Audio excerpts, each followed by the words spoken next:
사랑하는 주님, 저희가 많은 허물과 연약함 중에도 주님 앞에 나와왔습니다.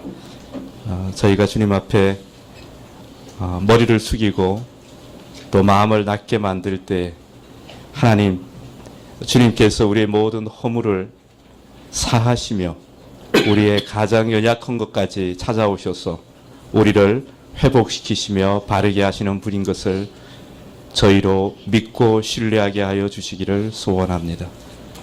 지금 저희가 주님의 말씀 앞에 나아갈 때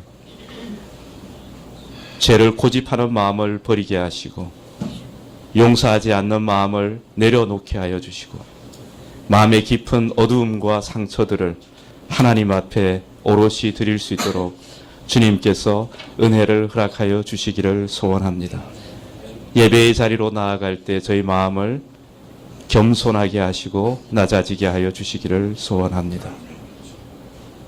사랑하는 주님, 모든 가정들마다 또 각각의 성도들마다 가지고 있는 삶의 문제들과 또 고민거리들과 과제들이 있는데 주님, 용기 있는 마음을 주셔서 내가 이 문제를 하나님과 함께 의논하리라고 하는 마음을 허락하여 주시기를 소원합니다. 이 예배의 자리로 나아올 때 우리가 우리의 문제를 숨기지 아니하도록 주님께서 인도하시고 용감하게 하나님 앞에 우리의 모든 존재와 모든 연약함을 들고 나아갈 수 있도록 주님께서 인도하여 주시기를 소원합니다. 예배 가운데 주시는 말씀과 하나님의 임재를 통하여서 우리가 하나님과 더불어 이 문제들 앞에 설 수 있도록 주님께서 인도하시기를 소원합니다. 주님, 저희가 예배의 공동체로 주님께 소원하는 것들이 있습니다. 저희 가운데 하나님의 진리를 더 명확하게 이해할 수 있는 열린 마음을 주시고 우리의 영을 열어주시고 진리의 말씀을 바르게 분별할 수 있는 은총을 허락하여 주시기를 소원합니다.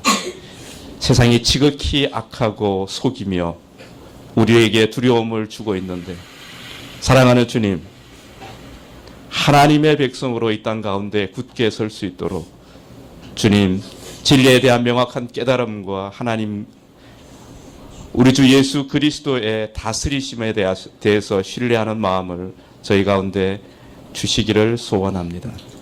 주님, 저희에게 기도를 가르치시고 서로를 사랑하는 것이 무엇인지를 알게 하여 주시고 힘있게 사회를 섬기며 또 그 가운데 사회 가운데에서 신앙의 양심을 가지고 살아가는 법이 무엇인지를 알게 하여 주시기를 소원합니다. 주님, 저희 가운데 연약한 자들이 많이 있습니다. 그리고 어린 심령들이 많이 있습니다. 주님, 은총을 허락하시고 지금 강건하게 하여 주시며 모든 약한 것들과 질병들과 어려움들 가운데 하나님의 부활의 권능을 경험할 수 있도록 주님께서 인도하여 주시기를 소원합니다. 사랑하는 주님, 말씀을 전하며 말씀을 섬기는 주의 종들을 이 교회 가운데 세우셨는데 하나님 그 가운데 큰 기쁨을 허락하여 주시고 하나님과 비밀스럽게 만날 때 하늘의 지성소를 열어주셔서 하나님과 깊이 교제하며 말씀을 대언할 때 권능으로 우리 가운데 역사하는 것을 같이 경험할 수 있도록 주님께서 인도하시기를 소원합니다. 모든 사역자들을 주님께서 주님의 장중에 붙드시고 축복하시며 그 마음에 큰 기쁨 주시기를 소원합니다. 사랑하는 주님, 오늘 이 예배 가운데 하나님의 임재를 구합니다. 주님, 저희와 함께 하여 주시고 이 예배를 통하여 저희를 회복시켜 주시기를 소원합니다. 우리 주 예수 그리스도의 이름으로 기도합니다. 아멘.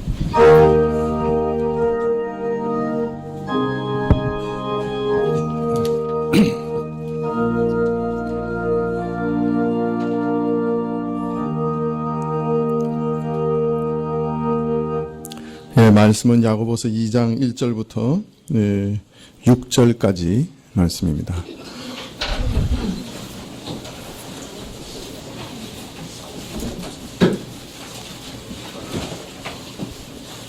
야고보서 2장 1절부터 6절까지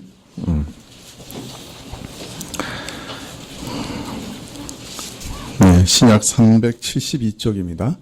야고보서 2장 1절부터 6절까지 찾으신 줄 알고 봉독해 드리겠습니다. 너희 형제들아, 영광의 주 곧 우리 주 예수 그리스도를 믿는 믿음을 너희가 받았으니 사람을 외모로 취하지 말라. 만일 너희 회당에 금 가락지를 끼고 아름다운 옷을 입은 사람이 들어오고 또 더러운 옷을 입은 가난한 사람이 들어올 때 너희가 아름다운 옷을 입은 자를 돌아보아 가로되 여기 좋은 자리에 앉으소서 하고 또 가난한 자에게 이르되 너는 거기 섰든지 내 발등상 아래 앉으라 하면 너희끼리 서로 구별하며 악한 생각으로 판단하는 자가 되는 것이 아니냐. 내 사랑하는 자들아, 들을지어다. 하나님이 세상에 대하여는 가난한 자를 택하사 믿음에 부요하게 하시고 또 자기를 사랑하는 자들에게 약속하신 나라를 유업으로 받게 아니하셨느냐. 너희는 도리어 가난한 자를 괄시하여도다.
아멘.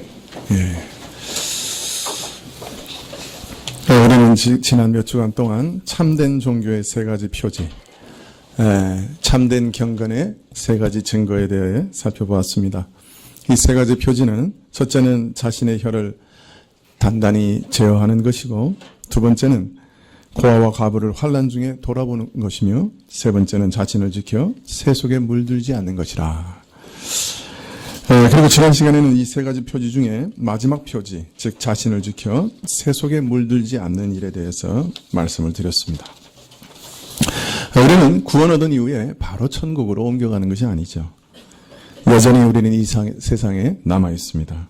세상 사람들과 똑같이 먹고 똑같이 입고 똑같이 일합니다. 그러나 겉모습은 똑같이 보이지만 우리는 이 가운데서 세상의 죄된 풍습들과 유행들, 불경건한 사상과 가치관을 피해 살아가고 있으며 우리 안에 강력하게 역사하는 탐욕과 이 세상의 각종 정욕과 맞서 싸우며 살아가고 있는 것이죠. 우리가 계시록에서 살펴본 바대로 이 세상은 크고 거대한 일들을 통해서만 우리를 휘두르고 유혹하는 것은 아닙니다. 우리 일상생활의 작은 일부터 우리가 날마다 접하는 사고 파는 일들, 우리가 날마다 누리는 음식과 의복, 집과 자동차 등 우리에게 너무나 익숙한 삶 가운데서 우리를 교묘히 유혹하고 넘어뜨리려 하고 있는 것이죠. 그래서 참된 경건은 공적인 삶에서 뿐만 아니라, 크고 공적인 삶에서 뿐만 아니라 작고 사적인 매일매일의 삶 속에 드러나는 것임을 우리는 지난 시간에 배웠습니다. 신앙은 이처럼 일상의 삶에서 드러나야 합니다. 신앙은 내가 먹고 마시고 입고 사고 파는 문제와 관련되어 있습니다. 참된 경건은 추상적인 이론이 아닙니다. 예배나 모임을 마치고 나가면서 주변을 누가 정리하는지, 누가 성경책과 찬송가를 치우는지, 누가 허리를 굽혀 바닥에 떨어진 주보와 휴지를 줍는지 보시기 바랍니다. 그것이 참 경건입니다. 설교를 하고 방언하고 환상을 보고 성가대 가운을 입고 거룩한 찬송을 올리는 것만큼이나 차선과 신호등을 지키고 최고 속도를 준수하고 이 땅에서 불리한 법도 기꺼이 지키며 정직하게 사는 것 역시 실로 참된 경건입니다. 그래서 우리 일상의 작은 일들, 작은 자에게 한 구체적인 말과 행동들이 사실은 영원과 잇대어 있다고 하는 사실을 우리는 기억해야 합니다. 그래서 우리의 경건은 가장 먼저 사실은 가정에서 증명되어야 합니다. 가정에서 참 신앙이 나타나야 합니다. 사실 가정에서만큼 적나라하게 우리의 본질이 드러나는 것은 없죠. 교회에서는 우리가 일종의 가면을 쓰고 살아갈 수 있습니다. 조금 오래 가면 철가면 됩니다. 그러나 가정에서는 우리가 종교적인 쇼를 할 수 없지요. 그래서 가정에서 먼저 우리 경건이, 우리 종교가 증명이 되어야 하는 것이죠. 있는 그대로 나의 모습이 가정에서 드러나기 때문에 내 속에서 심기어진 말씀이 내 있는 모습 그대로 드러날 때 그것이 자연스럽게 드러나야만 하는 것입니다. 그래서 가정에서 신자 노릇하려고 해도 말씀과 성령으로 충만해야 하는 것이죠. 남편 노릇, 아내 노릇, 시어머니 노릇, 며느리 노릇 바로 하려면 바로 거기 말씀과 성령의 충만함이 반드시 필요합니다. 무엇보다 우리 아이들을 키우는 현장에서 정말 말씀의 도움이 너무너무나 필요합니다. 아이들 키우는 게 어떻습니까? 얼마나 어렵습니까? 얼마나 말씀 꾸러기들입니까? 원수죠.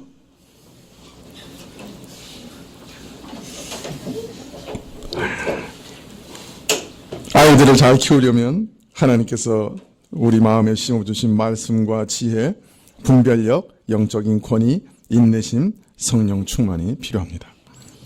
사실 우리가 가장 사랑하는 자들이 아닙니까? 네, 우리 소망이죠. 그런데 우리는 자신이 가장 사랑한 그 아이들에게 자신의 스트레스와 혈기를 다 쏟아낼 때도 있습니다. 아이들의 마음은 매우 연약한 유리그릇과 같기 때문에 어릴 때 부모가 한마디 한 그 말 한마디가 그 인격 형성에 지대한 영향을 끼칠 때도 있습니다. 아이들을 키울 때 우리는 참 경건이 드러날 수 있도록 끊임없이 기도해야 합니다. 특히 아이들의 기질을 잘 파악하는 지혜가 필요합니다. 아이들은 같은 배에 났어도 기질은 너무나 다릅니다. 우리 어머니가 자주 하시는 말씀이 한 배에서 났는데 어떻게 너하고 동생하고는 그렇게 다르냐 아주 자주 말씀합니다. 일단 식성은 정반대입니다. 그러니까 한 사람을 위해서 식단을 준비하면 다른 사람은 싫어합니다. 저는 사실 드라이를 제 손으로 해본 적은 제 기억에 별로 없는 것 같아요. 제 기억 속에는 드라이를 제가 스스로 한 기억은 없는 것 같습니다. 이발소에서 주로 하면 제가 나오면서 다 흐트러 버립니다. 근데 제 동생은 그때 이제 뭐죠? 수능이라고 안 그랬죠, 그때는. 학력고사? 그거 보러 가는 날 30분 동안 드라이하고 갔습니다. 미국에서 유학하면서 하루에 4시간 자면서도 그 바지 줄은 칼날같이 세우고 다녔습니다. 지금도 그 재수가 불평하는 것이 바지를 다리는데 제 동생이 더 잘 다린대요. 지금도 칼날같이 세우고 다닙니다. 저는 걸어놓고 입고 걸어놓고 입고 그게 무슨 색깔인지 아무 상관없습니다. 아내가 걸어놓으면 입고 치우기 전까지 입습니다. 그렇게 기질이 달라요. 그런데 어떻게 똑같이 가르칠 수 있겠어요? 예. 얼마 전에 이게 제 조카가 그 일본계 미국애를 이제 자기 친구를 한국에 데려와서 우리 어머니 집에서 같이 이제 일주일 동안 있었어요. 제 조카는 그래도 어머니가 보시기에 좀 짐을 정리해 놓고 다니더라요. 그런데 그 친구는 온 방을 하나 줬더니 그 온 방 안에 모든 구석구석에 모든 짐을 다 이렇게 널어놓고 일주일 동안 다니다가 이제 우리 어머니가 그 아이들 간 다음에 아주 탄복하면서 말씀을 하시는 거예요. 야, 그놈이 어떻게 그 작은 가방에 그 짐을 다 넣어갔는지 모르겠어. 제주도 좋지. 그러니까 우리 어머니가 막 너무 탄복을 하시는 거예요.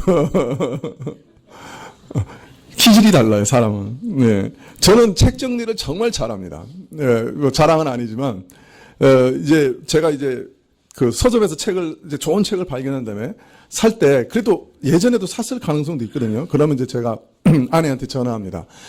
책장 몇 번째 칸에, 몇 번째 줄에, 혹시 이런 책 있어? 라고 물어봅니다. 그러면 거기 없으면 이제 사도 되는 거예요.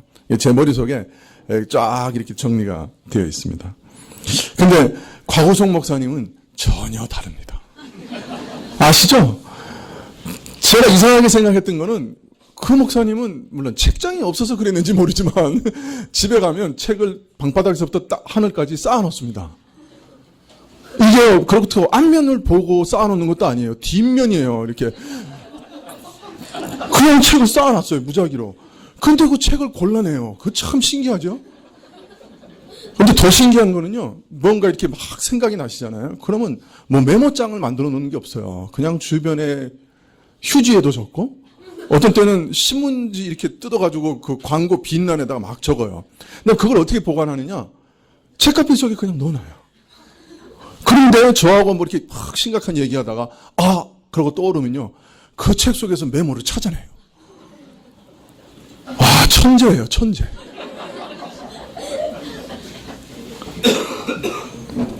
자, 근데 한번 생각해 보세요. 저 같은 부모가, 이제 가정입니다. 곽우성 목사님 같은 자녀를 키우면 어떻게 될까요? 한번 상상을 해보세요. 저 같은 부모가 곽우성 목사님 같은 자녀를 키우면 어떻게 될까? 예? 부모가 속 터져서 죽든지, 애가 숨 막혀서 죽든지, 그죠? 둘 중에 하나겠죠? 여러분, 이것이 자녀 교육에 상당히 중요한 것이다. 요사이 제가 발견하고 있습니다. 아이들의 기질을 잘 파악할 수 있도록 먼저 기도하셔야 합니다. 적절한 예를 든 것인지 잘 모르겠지만, 또 이런 일이 생각이 다 다를 수 있겠지만, 그러나 여러분, 방을 하나 정리하는 것도 나와 똑같은 내가 무엇을 표준으로 삼고 있는 것을 아이들에게 요구할 때 정말 주의해야 합니다. 아이의 기질을 잘 살피고 내게는 너무 쉬운 것이 아이들에게는 너무나 어렵고 오히려 불편하고 강박을 느끼기까지 하는 그런 일이 될 수 있음을 유념하면서 지도해야 합니다. 곽 목사님 같은 분들을 자녀로 두셨으면 한 달에 한 번 정도 방 정리를 시키시는 게 좋을 것 같습니다. 매일 시키면 뒤로 넘어갈 거예요. 그래서 부모는 그 성령의 인내가 필요하시죠. 혹시 곽 목사님이 이 설교를 듣고 계시면 용서하십시오.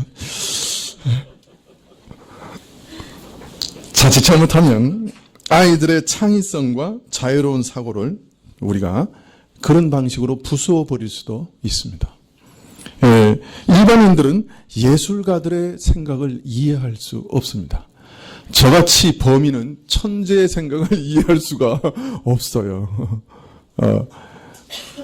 아이들을 내 테두리 안에 넣어서 연탄 찍듯이 찍어내려고 하지 마세요. 우리는 상대방의 마음을 몰라요. 이해할 수 없어요. 하나님께서는 우리에게 하루에 몇 끼 먹으라고 명령하신 적 있어요, 없어요? 성경에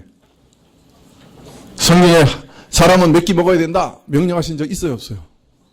없죠. 하나님은 우리에게 그런 자유를 주셨어요.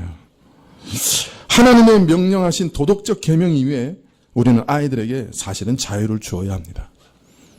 하나님이 주신 계명이 아니라 내가 만든 계명으로 아이들에게 강요하지 말아야 합니다. 내 기질에 따라 내가 만족하기 위해서 아이들을 내 틀에 집어넣으려고 해서는 안 됩니다. 아이들에게 집에 오면 숨 쉴 수 있는 공간을 주십시오.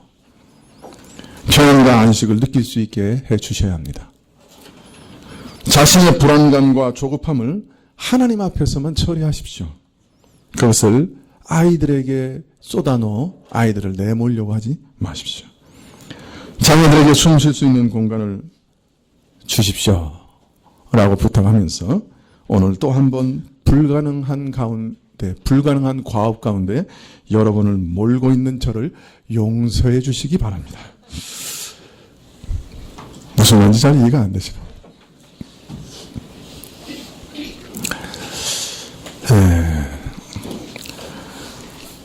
또 우리 주부들이 집안일을 하는데 엄청난 은혜가 필요합니다. 사실 집안일은 해도 끝이 없어요. 매일 반복되는 자질구레한 일들의 이 일상은 엄청난 스트레스를 가져옵니다. 남편들은 그래도 하루에 한 번씩 집 바깥에 나가서 바람이라도 쐬잖아요. 주부들은 그렇지 못합니다. 감옥 같은 곳에 갇혀서 매일 뱅글뱅글 다람쥐 쳇바퀴 돌듯이 돌고 있습니다. 그래서 주부들이 하나님과의 관계가 이렇게 원만하고 깊이가 참 어려워요. 주부들이 뭐 큰 죄를 지어서 하나님과 무슨 장벽이 있는 게 아니에요. 이런 영적인 자질구레한 일들 속에서 의미를 발견하지 못하고 영적으로 침체되어 가는 거예요. 네. 그래서 남편과 자녀들은 아내와 엄마를 잘 이해하고 정말 도와줘야 합니다. 변함없는 일, 해도 끝이 없는 일, 어떤 성과와 또 그 어떤 결과가 잘 보이지 않는 일들을 지속적으로 하는 것은 결코 쉽지 않습니다. 그래서 주부들은 보통 자신들의 일의 성과를 어디서 찾으려고 하면 자녀들을 좋은 대학 보내는 것을 찾으려고 해요. 그래서 그냥 그 일상생활 속에서 모든 정성을 다 쏟아가지고 아이들을 잘 키우고 좋은 대학 보내는 것이 자신의 삶의 성과요, 성공이라고 생각합니다. 그래서요, 아이들을 대학 보내놓고 또 직장에 딱 보낸 다음에 엄마들이 우울증 잠에 걸립니다. 왜요? 인생의 목표를 상실했기 때문에 더 이상 인생의 목표가 없어. 그래서 갱년기 장애와 더불어 목표 상실로 인한 우울증에 걸립니다. 그래서 한국 엄마들이 특별히 우울증이 많아요. 40, 50대. 예. 목표가 없어져 버렸기 때문에. 인생을 살 의미가 없어져 버렸어요. 애가 대학 가버렸기 때문에. 그게 인생의 목표였거든.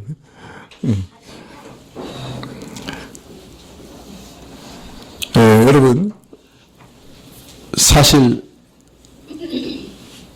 일상에 자질구레한 일들을 의미 없이 하면 지치게 됩니다. 어떤 목사님이 이런 말씀하셨어요. 그래서 우리들은 작은 일을 할 때도 하나님의 전능한 능력이 필요합니다.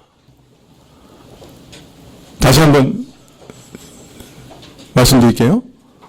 우리들은 무슨 일을 할 때도, 작은 일을 할 때도 무엇이 필요해요? 하나님의 전능한 능력이 필요합니다. 우리가 큰 일을 한다고 할 때는 하나님의 능력을 의존합니다. 근데 적은 일은 내 힘으로 해치울 수 있을 것이라고 생각합니다. 그래서 하나님께 은혜를 구하지 않지요. 그러나 우리의 삶은 큰 일이 별로 없어요. 우리 삶은 작은 일들의 연속이에요. 작은 일들을 하면서 매일매일 하는 일들을 하면서 하나님의 은혜를 전적으로 의존하는 것이 구체적인 경건의 모습입니다. 그것이 참된 신앙입니다. 우리가 작은 일을 하면서도 진심으로 하나님을 의지하면 교회에서 예배드릴 때뿐만 아니라 그 작은 일을 하면서도 하나님의 임재를 느끼게 됩니다. 설거지를 하실 때도, 집안일을 할 때도, 청소를 할 때도, 음식을 장만할 때도 하나님의 임재를 느낄 수가 있습니다. 그래서 자질구레한 스트레스가 쌓이는 일이 성스러운 일이 되고 하나님 앞에서 참된 의미 있는 일이 될 수 있는 것이에요. 내가 외국에 나가서 선교사로 사는 것만큼 내 가정의 선교지에서 아이들을 위해 선교사의 삶을 사는 의미 있는 삶을 살아갈 수가 있는 것입니다. 거기서 참 의미를 발견할 수 있게 되는 거지. 그런 일을 하면서도 하나님의 능력과 임재와 평안을 누리며 그런 일을 할 수가 있는 것입니다. 기독교 역사상 하나님과 가장 깊은 교제 안에 들어갔던 사람이 누굴까? 많은 사람들이 브라더 로렌스라고 하는 수도사를 듭니다. 중세 수도사인데, 근데 이 사람은 수도원에서 평생 한 일이 설거지예요. 설거지밖에 한 일이 없어요. 이 사람은 평생 수도원에서 설거지를 했어요. 그런데 그 사람이 남긴 몇 편의 편지를 보는 사람들마다 이 사람은 정말 하나님께 가장 가까이 간 사람 중에 하나다. 그렇게 평가를 합니다. 그분 블라드 로렌스라고 하는 분의 책을, 소책자를 혹시라도 구할 수 있게 되시면 한번 사서 읽어보시면 좋습니다. 그는 설거지하면서 늘 깊이 하나님의 임재하심을 느끼면서 그 가운데 기도하면서 하나님과 교통하면서 그 일을 했습니다. 우리는 가정뿐만 아니라 사회생활 속에서도 말씀과 성령의 충만한 은혜가 필요하지요. 지금 정말 사회 속에서 살아가기가 얼마나 어렵습니까? 너무나 냉혹하고 살벌하고 비정한 사회 속에서 살아가지요. 정말 욕 나오는 사회 속에서 살아갑니다. 그 포장마차가 망하지 않고 저렇게 번성하는 이유는 가정을 보호하기 위해서입니다. 그냥 그 기분으로 가정에 들어가면 도저히 참을 수 없으니까 가장들은 포장마차 가서 소주 한잔 하면서 오징어를 씹으면서 누구 XX를 씹습니다. 그 죽일 놈 살릴 놈 하면서 씹고 나서 조금 가다듬어지고 평안해진 마음으로 집으로 돌아갑니다. 스트레스가 막 쌓이는 삶이죠. 어떤 면에서 아프리카 정글에서 선교하는 것보다 이 사회의 비정한 정글에서 신자답게 살아가는 것은 더 어려울 것입니다. 어떻게 보면 세상 속에서 그리스도인답게 살아가는 것이 목사로 일하는 것보다 더 어려울 겁니다. 목사는 주일에 이 강단 위에 올라가면서 하나님 앞에 섭니다. 그러나 우리 신자들은 월요일에 세상의 강단 가운데 서게 됩니다. 목사는 강단에 올라가면서 하나님께 기도합니다. 하나님 전능한 능력을 주시고 하나님이 임재를 주시고 하나님 저와 함께 해주십시오. 기도합니다. 여러분 이제 세상의 강단에 올라가면서 하나님의 은혜를 구하셔야 합니다. 하나님의 전능하신 능력을 구하셔야 합니다. 그래서 아무도 신경 쓰지 않는 작은 친절을 베풀 수 있게 해주시도록 다른 사람에게 손해보면서도 양보할 수 있는 마음을 주시도록 참 껄끄럽고 고약한 사람들 속에서 비정하고 이기적인 사람들 속에서 인내하는 마음을 주시도록 윗 권위자의 참 까다로운 요구에도 순복할 수 있는 마음을 주시도록 억울한 일을 당하였을 때에도 참으로 원수 같거나 욕하거나 대적하지 않게 해주시도록 소소한 긍휼 가운데서도 하나님의 사랑을 전달할 수 있도록 이 모든 삶 가운데 믿음을 드러낼 수 있도록 기도해야 합니다. 그래서 우리의 세상의 삶이 영혼과 잇대어서 사는 삶이 되게 해주시도록 기도하셔야만 하는 것이죠. 이것이 신자의 경건한 삶의 단면입니다. 우리는 거기서 영적 전쟁에서 승리해야 합니다. 자, 오늘 말씀은 이처럼 신자의 삶 속에서 매우 소소해 보이는 예를 들어, 한 가지 예를 들어 참된 경건이라고 하는 것은 무엇이냐 하는 것에 대해서 다시금 또 가르치고 있습니다. 참 이 성경의 이 기자들은 참 인내가 많아요. 가르치고 또 반복해서 가르치고 또 가르치고 또 예를 들어 가르치고 우리가 못 알아들을까 봐 참 친절합니다. 오늘 말씀은 내 이웃을 내 몸처럼 사랑하라 하시는 말씀을 어떻게 적용할 수 있는가 하는 것을 가르치시는 거고, 고아와 과부를 긍휼히 여기시는 하나님의 마음으로 우리는 어떻게 살아야 하는가 하는 것을 어떤 한 구체적인 예를 들어서 우리에게 설명하고 있는 것이죠.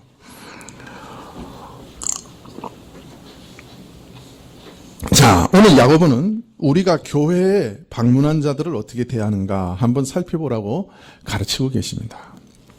내 형제들아, 영광의 주 고 우리 주 예수 그리스도를 믿음을 너희가 받았으니 사람을 외모로 취하지 말라.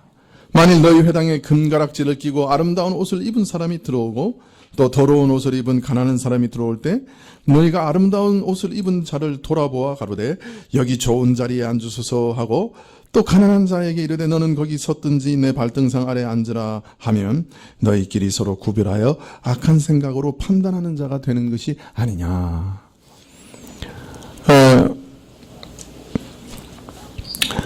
우리나라 성경에는 사람을 외모로 취하지 말라 이렇게 말씀하고 계셔서 사람의 내면을 보지 못하고 사람의 깊은 영적 실상을 파악하지 못하고 겉모습만 보고 잘못 파악하지 말라 경계하시는 것처럼 오해할 수 있습니다만은, 본래 이 외모로 취하지 말라는 말은 차별하지 말라 그런 뜻입니다.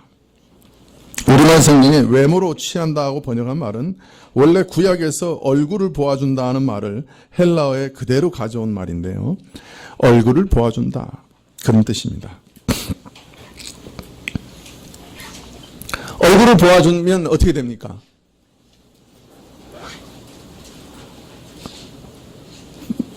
내가 어떤 공무를 하러 관청에 갔는데 마침 거기 내 친척이 앉아 있어요.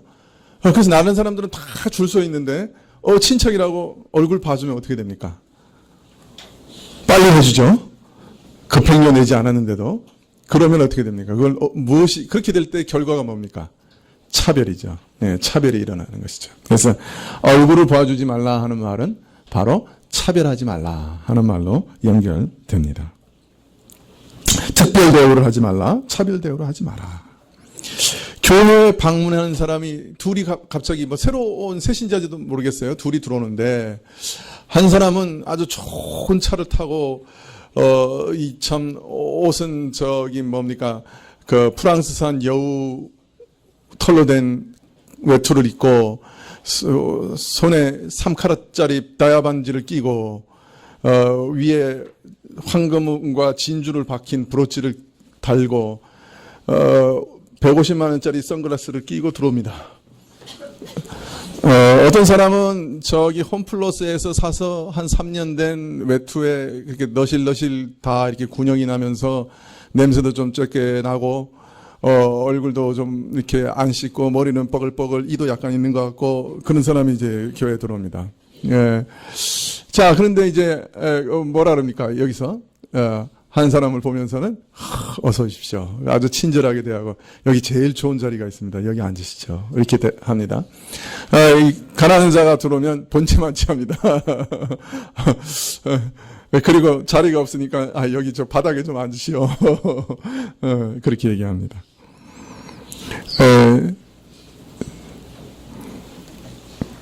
자, 부자를 차별하여 마지막 남은 좋은 자리를 주거나 친절하고 상냥한 인사를 하고 가난한 사람은 냉정하게 내버려 둔다고 하면, 아니면 바닥에 앉으라고 한다고 하면 우리는 참된 경건의 표지를 상실한 것이다. 그렇게 말하고 있는 것이죠.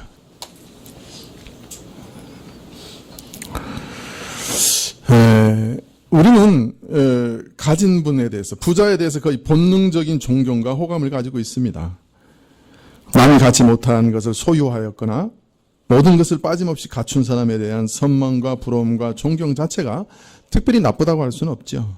네, 다른 사람들은 다 실패하고 포기하고만 어려운 환경 속에서 각고의 노력 끝에 이루어낸 업적에 대해서 우리는 다 함께 기뻐하고 치하하고 존경하는 마음을 갖는 것은 오히려 자연스러운 일이라고 할 수 있습니다. 요새 무슨 국제시장? 영화 저도 한번 보고 싶은데 아직 못 봤어요. 근데 아내하고는 이제 어머니하고는 이제 두 분이 보고 오셔가지고 아내가 한 10분간 브리핑을 해줬어요. 그래서 제가 볼까 말까 망설이고 있어요. 다 알거든요, 지금 이제. 근데 이제 그 장면 중에 하나가 이제 그 주인공이 이제 구두를 이렇게 닦는데, 누가 와서 이제 구두를 닦으면서, 얘야, 너 뭐가 될래? 이렇게 물어보는 장면이 나온다 그래요. 나는 나중에 선장이 될 겁니다. 그러니까, 야, 너는 나하고 비슷한 꿈을 가지고 있구나. 나는 세계에서 가장 큰 배를 만드는 게 내 꿈이야. 그러면서 나가는데 옆에 보니까 현대 건설 이렇게 차에 뭐가 써져 있었다는 거예요. 같이 구두 닦는 애가 말하기를 에이 정말 허튼 소리 한다고 어떻게 큰 배를 만들 수 있느냐고 그런 얘기를 했다고 하는 그런 얘기를 제가 주워 들었어요. 자, 그런데 참 그 당시에는 상상도 할 수 없는 일이잖아요. 그죠? 배를 만든다. 그 당시에 우리는 정말 배는커녕, 그죠?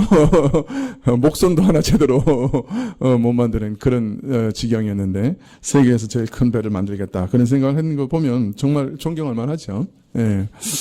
그러나, 우리가 부자를 좋아하는 이면을 깊이 들여다보면 사실은 그렇게 아름답지 못한 것들, 부끄러운 요소들이 많은 것을 발견하게 됩니다. 쉽게 말하면 앞으로 내게 이익이 되고 또 내가 필요한 것을 생각해서 어떻게든 그분을 이용해서 득을 보고자 하는 마음이 그 밑바닥에 있는 것이죠. 그래서 한국 사회에서는 늘 어떤 말이 유행합니까? 사람은 줄을 잘 서야 돼. 이제 그런 얘기를 합니다. 또 아이들에게도 친구 사귀라 할 때 어떻게 가르칩니까? 야, 그래도 집안 좋은 애들, 공부 잘하는 애들하고 사겨. 이제 이렇게 가르칩니다. 물론 악한 친구들 사귀어서 참 악한 물 드는 것을 염려해서 그렇게 가르치시는 것도 있지만 어떤 면에서는 또 내면으로는 이 사회에서는 줄을 잘 서야 한다. 그런 생각이 그 속에 포함되어 있는 것을 우리가 숨길 수가 없지요. 최근에 서울대에서 어떤 동아리가 구성되었는데 그게 사실인지 아닌지 모르지만 이 서울대 동아리에 들어가려면 반드시 자신이 물론 서울대 재학생이고 부모 중에 둘 중에 하나가 서울대 학생이고 그 다음 또 뭐더라? 친척 중에 누가 하나 미국에서 살아야 되고 재산이 50억 이상 돼야 들어갈 수 있는 동아리래. 다행히 우리는 아무도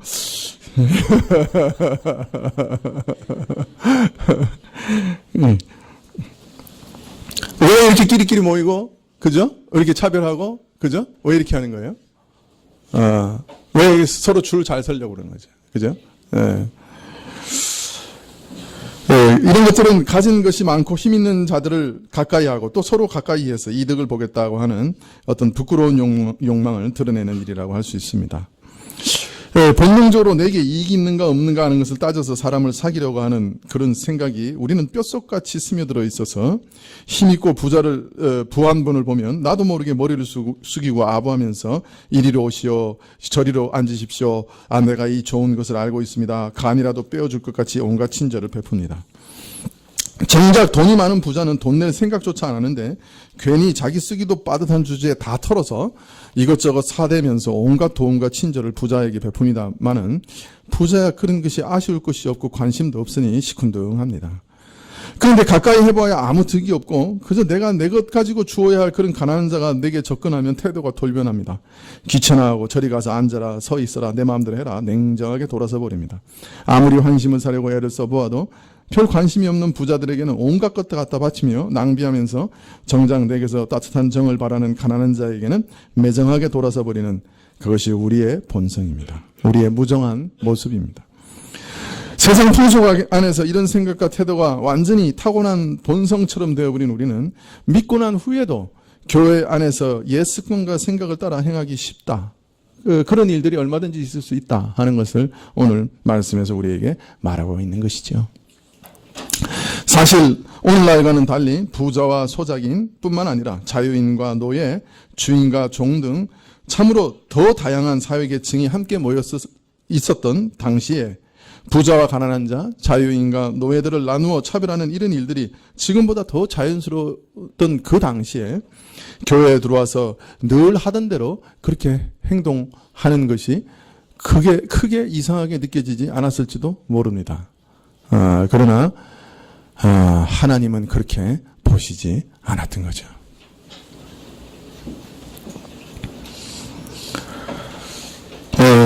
야고보는 이처럼 교회 안에서조차 부자와 가난한 자를 차별 대우하는 것을 가르쳐 2장 4절에 이렇게 얘기합니다.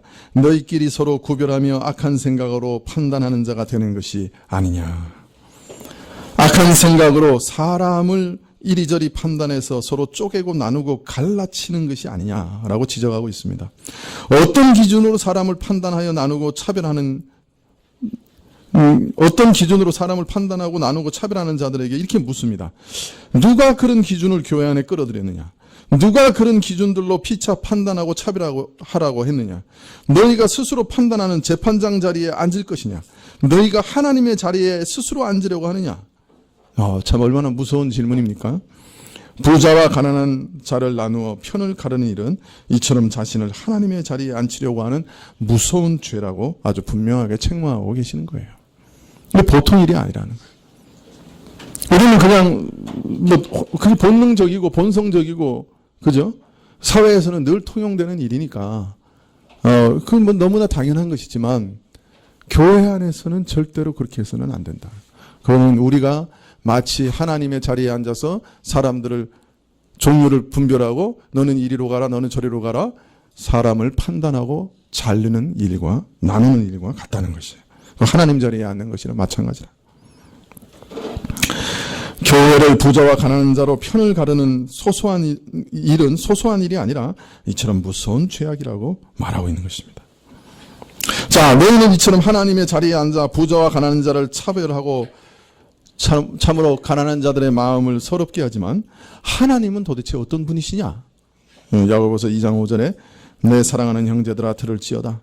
하나님이 세상에 대하여는 가난한 자를 택하사 믿음에 부요하게 하시고 또 자기를 사랑하는 자들에게 약속하신 나라를 위협으로 받게 하지 아니하셨느냐? 너희는 도리어 가난한 자를 괄시하였도다. 하나님께서는 모든 것을 갖추신 완전한 분이요 천지만물 모든 존재들의 주인이시요 그 소유자이시며 최고의 부자이심에도 불구하고 우리 가난한 자들을 끊어버리시거나 외면하지 않으시고 오히려 우리 가난을 채워주시는 분입니다. 하나님 앞에서 의의가 없어서 굶주리고 목마른 우리에게 참으로 영적으로 완전히 파산하고 가난한 우리에게 하나님의 의로 배부르게 먹여주신 분이 우리 하나님이십니다. 이런 은혜를 우리에게 베푸실 때 세상에서 가난한 자, 세상 것에 모자라고 갖추지 못한 그런 사람들도 제외하지 않으셨고 오히려 그런 가난한 자들을 불러서 믿음에 있어서 부유한 자로 세우셨습니다. 하나님께서 이러한 자들을 긍휼히 여기사 신령한 나라를 유업으로 얻게 하셨습니다. 그럼에도 불구하고 너희는 바로 이런 하나님이 존중히 여기시고 하나님께서 영생을 베푸시고 하나님께서 자기 자녀로 삼으신 이 자들을 멸시하였다고 괄시하였다고 책망하고 있습니다. 이 말씀의 뜻은 하나님께서 귀하게 여기시고 은혜 베푸신 자들을 가난하다고 내가 멸시하였다 하는 책망이요. 더 나아가서는 너 역시 하나님 앞에서는 가난한 자요 긍휼의 사랑을 입었으면서도 정작 너 자신은 가난한 자들을 무정하게 대하고 있다는 책망입니다. 하나님께서 귀하게 여기신 자라고 하면 그가 가난한 자라 할지라도 아무것 가진 것 없는 자라 할지라도 그를 귀하게 여는 것이 옳지 않는가? 내 자신이 하나님으로부터 긍휼의 사랑을 입은 자라고 하면 너 역시 가난한 자를 긍휼히 여기는 것이 옳지 않은가? 오히려 내가 누구보다도 더 가난한 자를 생각하는 것이 마땅하지 않느냐? 그렇게 말하고 있는 것이죠. 세상은 물질적 부라는 기준으로 사람을 나누고 차별하는 곳입니다. 사람들은 이런 구조 속에서 서로 시기하고 질투하고 속이고 빼앗으면서 서로를 죽이고 서로에게 상처 주며 서로에게 고통을 주면서 살아갑니다. 이런 차별의 구조 속에서 하나님이 원래 계획하셨던 의와 평강의 공동체는 존재할 수 없고 오직 공동체를 스스로 파기하고 해체하는 일만이 가속화됩니다. 그래서 빈부애차가 극심한 나라나 정권은 오래 지탱하지 못하는 이유도 다 여기 있습니다. 차별이 심하면 공동체가 해체되어 버립니다. 그러나 교회는 이런 세상의 공동체와는 판이하게 다른 곳입니다. 하나님과 그 나라의 영광을 보여주는 것이 교회입니다. 가장 가난한 자들이 가장 부요한 영광의 주의 은혜를 입어 그를 믿는 것이 교회입니다. 부자와 가난한 자의 차별이 당연시되고 빈부격차를 조장하고 서로 시기하고 빼앗아가는 가운데 스스로를 파괴하고 자해하는 이 세상을 향해서 사랑과 서로를 돌아보는 새로운 공동체를 창조하셔서 저들 앞에 천국의 영광을 보여주시기 원하시는 것이 하나님의 뜻입니다. 하나님께서 교회를 이 땅에 두신 이유가 바로 이것이에요. 이것을 보여주고 싶어 하시는 거예요. 새로운 공동체, 사랑과 은혜와 평강이 안식이 충만한 공동체, 누구나 와서도 쉴 수 있는, 어떤 사람이라도 들어와서 영적인 안식을 얻을 수 있는 진정한 공동체를 세우는 것이 하나님의 뜻이었습니다. 그런데 교회가 이런 하나님의 뜻을 저버리고 가난한 자들을 차별할 때 그 교회는 빛과 소금의 역할을 잃어버리고 사실은 하나님으로부터 버림을 받고 사람들의 발에 짓밟히고 말았습니다. 초대교회가 이런 일에 실패했을 때 노예와 가난하고 비참한 사람들의 마음을 놓고 구원의 축복을 누리고 그 마음을 쉴 수 있는 곳이 되지 못했을 때 가난한 자들은 교회 밖으로 몰려나갔고 이슬람이 일어났을 때 그 교회들은 다 문을 닫고 말았습니다. 순식간에 무너지고 말았습니다. 영국 성공회가 부자들을 높이고 가난한 자들을 차별했을 때 교회는 경제적인 여유가 넉넉한 중상층들만이 안심하고 출석할 수 있는 곳이 되었습니다. 가난하고 비천한 사람들은 출석하기 부담스러운 교회가 되었죠. 그래서 그 교회가 고아나 과부, 가난한 자를 돌아보시는 하나님의 관심을 외면하니 그 교회도 하나님 관심 밖에 있는 교회가 되고 말았습니다. 광부들, 일용직 근로자들, 공장 노동자들은 교회에 출석할 수가 없었죠. 양복도 변변한 것이 없는 자들은 세련된 교회 분위기 안에 어울릴 수가 없었습니다. 이때 조지 휘필드와 요한 웨슬레가 일어났습니다. 이런 사람들을 만나기 위해서 들판과 무덤과 공장과 거리에 나가 설교하기 시작했습니다. 한 번도 복음을 들어본 적이 없었던 사람들에게 복음이 전파되었습니다. 복음이 지닌 구속의 능력에 감동된 광부들이 눈물을 흘리며 갱도로 내려가는 일들이 일어났습니다. 이런 과정을 거쳐서 감리교회가 탄생하게 되었습니다. 그런데 그 감리교회가 100년 후에 똑같은 사태가 일어납니다. 감리교 안에서도 다시 차별이 시작됩니다. 감리교가 중산층과 부자들을 받아들이고 그 사람들만이 교회 안에서 대접을 받고 가난한 자들이 차별을 받자 빈곤하고 사회에서 천대받는 자들이 교회에 들어오지 못하게 되었습니다. 이 사실을 해결하려고 많은 노력을 한 사람이 윌리엄 부스입니다. 그의 노력은 감리교회에서 받아들이지 않았고 부스 부부는 감리교회에서 추방당했습니다.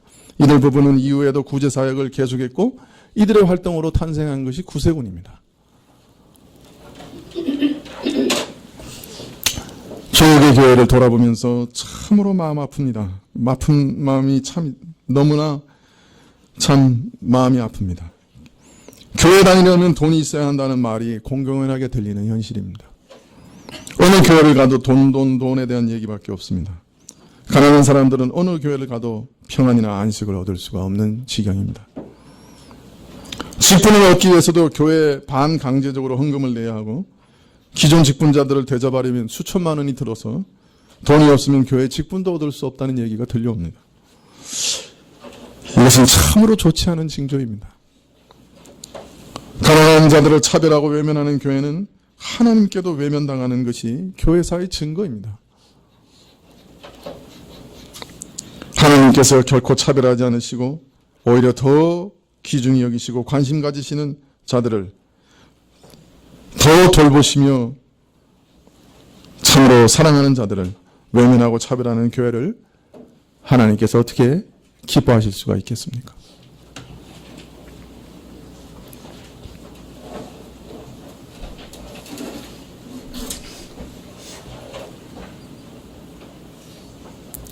그저 교회 안내위원회 조그마고 소소한 실수처럼 보이는 이 일이 그러나 사실은 교회 안에 얼마나 중요하고 또 얼마나 큰 죄이며 참된 경건을 증거하는 얼마나 중요한 증거인가 하는 것을 오늘 말씀 우리에게 가르쳐주고 계십니다. 이 경건의 표지에서 실패하게 되면 교회도 힘을 잃게 되는 것이죠. 기도하시겠습니다.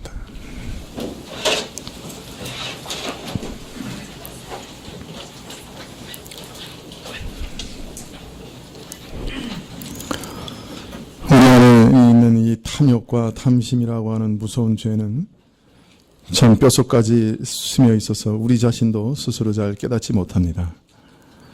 하나님, 물론 우리가 합당하게 존경을 표해야 할 분들에게 존경을 표하는 것이 합당하지만, 그러나 그것이 교회 안에서 차별로 이어지는 무서운 죄를 우리가 범하지 않도록 주님 허락하여 주십시오.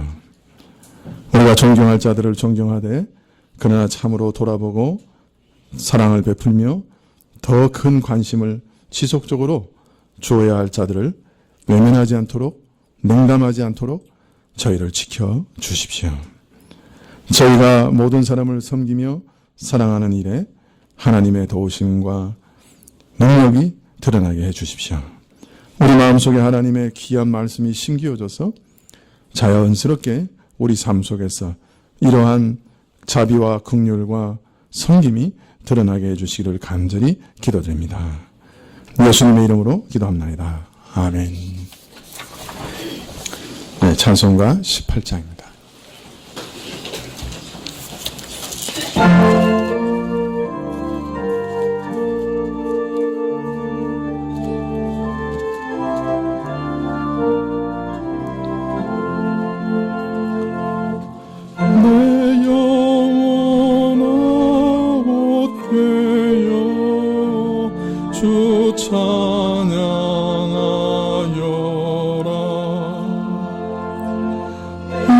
천지 만물 모두 주 다스리시네. 저 높은 보좌 위에 주 앉아 계시니 그 빛난 위엄 앞에 다 경배하여라.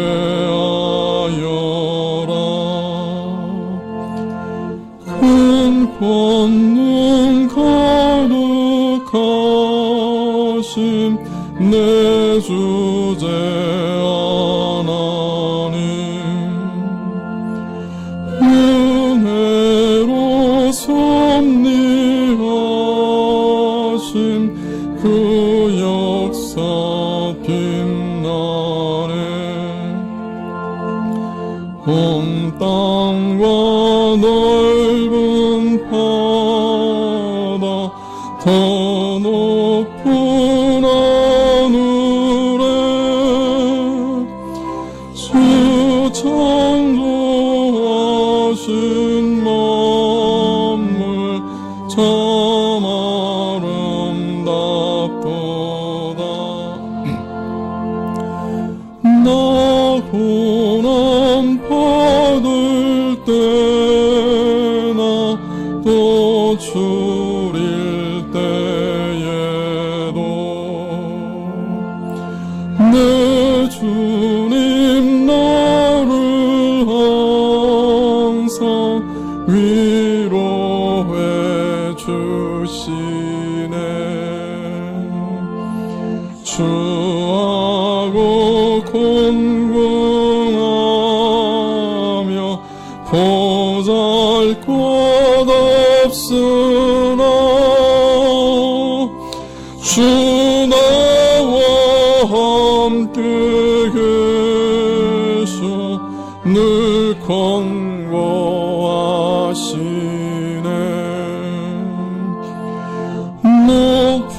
높으신 주의 이름 다 어찌 기리랴. 내 주는 높으시고 그 이름 귀 나비로 비춰나나 나 주의 것이니 또 영원 무궁토록 주 이름 높이리. 3절입니다. 나 고난 받을 때나 또 줄일 때에도 내 주님 나를 항상 위로해 주시네. 주하고 공공하며 보잘 것 없으나 주 나와 함께 계셔 늘 권고하시네.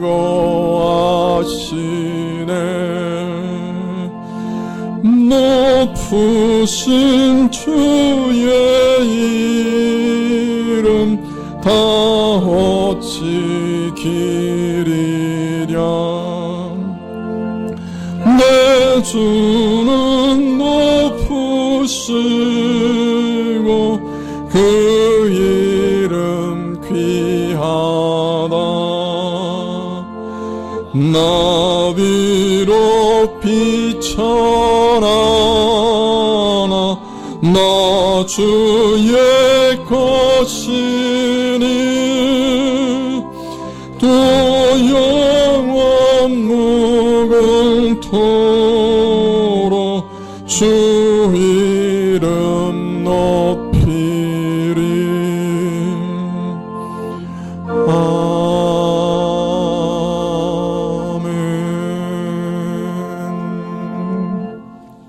기도하시겠습니다. 지금은 우리 주 예수 그리스도의 은혜와 하나님 아버지의 그 자비하시고 크신 사랑과 이 은혜와 사랑을 깨닫게 하시고 누리게 하시는 성령님의 교통하시고 역사하시고 감동하심이 참으로 우리를 차별하지 않으시고 우리의 있는 모습 그대로 우리 같은 죄인을 여전히 사랑하신다 하시는 주님 앞에 우리도 다른 사람들을 차별하지 않게 해주시기를 구하며 머리 숙인 주의 백성들 위해 지금부터 영원까지 함께 계실지어다. 아멘. 아멘.